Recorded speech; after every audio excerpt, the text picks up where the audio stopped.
মুসলিম উম্মার হৃদয়ের স্পন্দন পবিত্র কাবা শরীফে নতুন গিলাফ বা কিসওয়া স্থাপন করা হয়েছে।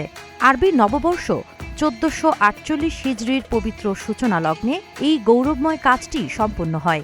গত সোমবার ১৫ জুন স্থানীয় সময় এশার নামাজের পর মক্কার পবিত্র মসজিদুল হারামে অত্যন্ত নিখুঁত ও আনুষ্ঠানিকভাবে কাবার গায়ে এই নতুন কিসওয়া উন্মোচন করা হয়। সৌদি আরবের দীর্ঘদিনের ধর্মীয় ও রাষ্ট্রীয় ঐতিহ্য অনুযায়ী সাধারণত হজের মূল আনুষ্ঠানিকতার সময় কাবার গিলাফ পরিবর্তন করা হতো। তবে সাম্প্রতিক বছরগুলোতে মহররম মাসের শুরুতে তথা হিজরি নববর্ষের প্রথম প্রহরে এটি পরিবর্তনের একটি নতুন বৈশ্বিক রীতি অনুসরণ করা হচ্ছে। সেই ধারাবাহিকতা বজায় রেখে এবারও কাবার পুরনো গিলাফটি অত্যন্ত যত্ন সহকারে সরিয়ে সেখানে নতুন ও জমকালো কিসওয়া স্থাপন করা হয়। জীবন অবাক না করলে কে করবে? ২৮% মিল্ক ফ্যাটের অবাক করার সাথে ফ্রেশ মিল্ক পাউডার। জীবন অবাক করুক প্রতিদিন। এই ঐতিহাসিক ও আধ্যাত্মিক মুহূর্তটি সচক্ষে অবলোকন করার জন্য পবিত্র মক্কায় বিশ্বের বিভিন্ন প্রান্ত থেকে আগত হাজার হাজার সাধারণ মুসল্লি ও দর্শনার্থী হারাম শরীফে ভিড় জমান। সৌদি আরবের আল জৌদ এলাকায় অবস্থিত বিশ্বখ্যাত King Abdul Aziz complex for manufacturing the Kaaba কিসওয়াতে সম্পূর্ণ নিজস্ব ও বিশেষ কারিগরি প্রক্রিয়ায় কাবার এই পবিত্র গিলাফ তৈরি করা হয়।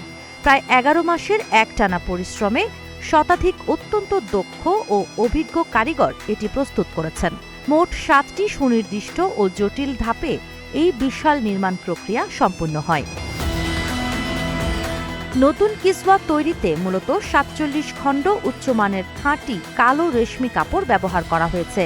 কাবার সৌন্দর্য বাড়াতে এর গায়ে পবিত্র কোরআনুল কারিমের গুরুত্বপূর্ণ ৬৮টি আয়াত স্বর্ণ ও রৌপ্যের উজ্জ্বল সুতার রাজকীয় ক্যালিগ্রাফির মাধ্যমে ফুটিয়ে তোলা হয়েছে। গিলাফের এই ক্যালিগ্রাফি অলঙ্করণে প্রায় ১২০ কেজি ২৪ ক্যারেটের খাঁটি সোনা এবং ১০০ কেজি খাঁটি রূপা ব্যবহার করা হয়েছে। এই বিপুল উপাদানের কারণে পুরো গিলাফটির মোট ওজন দাঁড়িয়েছে প্রায় ১,৪১৫ কিলোগ্রাম। গিলাফ পরিবর্তনের এই মহিমান্বিত অনুষ্ঠানে সৌদি রাজ পরিবারের বিশেষ প্রতিনিধি সহ মসজিদুল হারামের ঊর্ধ্বতন প্রশাসনিক কর্মকর্তারা উপস্থিত ছিলেন।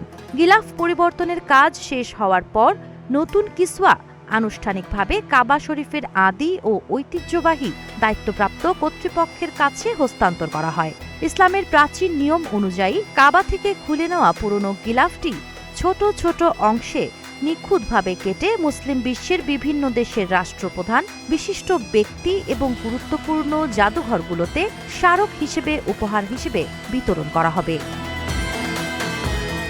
সাবা খান, নাগরিক প্রতিদিন।